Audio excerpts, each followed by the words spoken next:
Retirement investing. Should you do it yourself or get a professional to help you?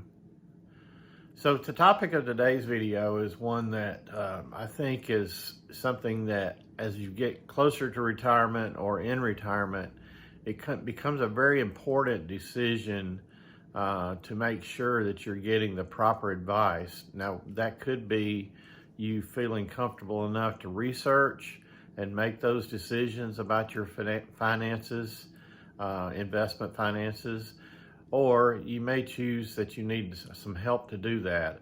I think the bottom line is that as you get closer to retirement and you're in retirement, you're not bringing money in any longer. So you need to make sure that you're maximizing the money that you do have to make sure you're getting the best return possible, so that you can have enough money to get you through retirement. So one of those things that, I know I can talk about myself a little bit and what I did. When I was working, for the majority of the years that I was working, I pretty much managed it myself. So I would have 401 investment options where I worked, and I would trade and rebalance and all the things that go along with that. As I changed jobs, I had money available for me to actually invest in stock markets, a little broader thing than you typically get with a 401k plan at your company. So I got into during the time of the day trading going on. Not that I ever day traded, but it got me into thinking about buying stocks, individual stocks. And up to that point in time, I'd always only been in mutual funds. So I bought stocks and traded them and thought I was doing good. And sometimes I knew that I didn't make the right choice on some. And bottom line is I probably didn't do quite as good a job as somebody that was doing it professionally. So I finally come to the realization that, hey, I don't enjoy doing this quite as much. I really got a kick out of it for a long time doing that because I love finances. I love tracking. I love monitoring finances. I still do that religiously now. But I reached that point in my career where I was very busy at work. I wasn't putting the time into it that I had been doing up to that point. So I decided to go with a Merrill Lynch company to take care of my finances and take over. And, I have to say that was one of the best decisions I think I made personally, because it's hard to compare apples to apples. But I know since I've done that, my funds have taken off. Now, there's a lot of reasons. The stock market, has took off there for a long time as well. Are they doing that much better than I could have? I think they are. But it's hard for me to put a finger on it and say, yes, for sure, this is worth me making that change. So it's a little bit difficult sometimes to understand that. I know there's some costs associated with professionals, but I think bottom line, that's their job. It's just like for me in my career, I was an IT director or manager for most of my career, and I knew that field. I knew my personnel. I knew what decisions I needed to make that were appropriate. Because that was what I did for a living.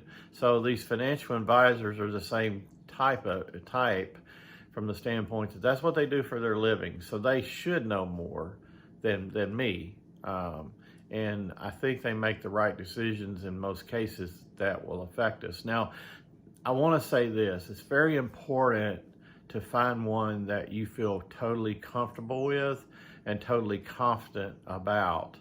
I happened to somewhat get lucky. It was really the first person that I talked to about this. And man, we've become friends. When we get on our calls and talk about things, he wants to know what's going on in my wife and I's life, and We want to know what's going on with his kids. He's younger, so he's got small children that he's raising. So it worked out very well from that standpoint, and I totally feel confident that he knows what he's doing. It's been a good relationship for me.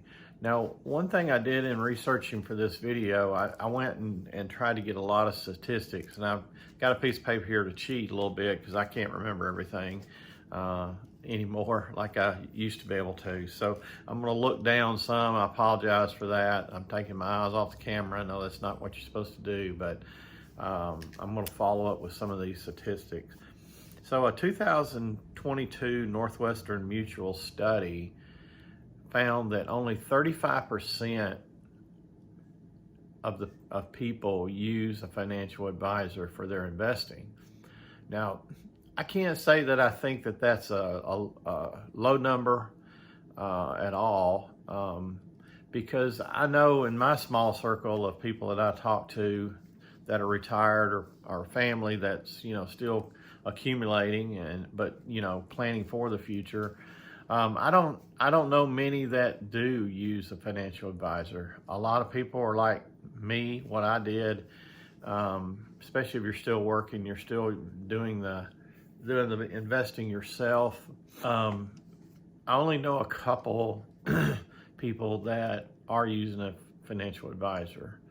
And I think that's the right decision to do it. My daughter, as an example, I got her to invest some 401 money that she had from previous jobs. I got her to talk to my advisor and got her going on it. And she's in her 30s, and so she's got plenty of opportunity there to take care of working with someone to help her out. I sort of wish I would have done that sooner, but at the same time, I don't want to knock anybody that's doing it themselves, because if you feel comfortable about it, and you might be like I was at one point where you thoroughly enjoyed doing that. But I do think that in retirement, my advice would be, even if you're choosing to manage your own money, make sure every once in a while you hire for an hour or 2 hours a financial advisor, and let them look at your portfolio and see what you're doing wrong, or let them tell you what changes you need to be making. I think it's very important, because again, once you're in retirement, you don't have income coming in from a job, I'm talking about. So, you can't make up very easily, losses. And so it's very important that you're taking that time to have someone help you along to get the most out of your money. A couple more statistics that I found online. Magnify Money survey says that 42% think advisors are only for wealthy people, and I probably fell into that as well for a while when I was accumulating. I felt like you needed to have a certain amount of money, or wealthy people were the ones that needed advisors, not me. 50% of consumers think advisors are more expensive than they actually are. So the range of fees that get charged if you're totally managing your portfolio ranges from 0.5% to 1.25%. So I know that adds up. Don't get me wrong. If you've got a substantial portfolio, but you got to look at it in terms of thinking that they're doing because they know what they're doing more so than I do, maybe you do. They're making up for some of that fees by helping your portfolio along. I'm a very tight and frugal person, but sometimes it's worth paying out some money for that.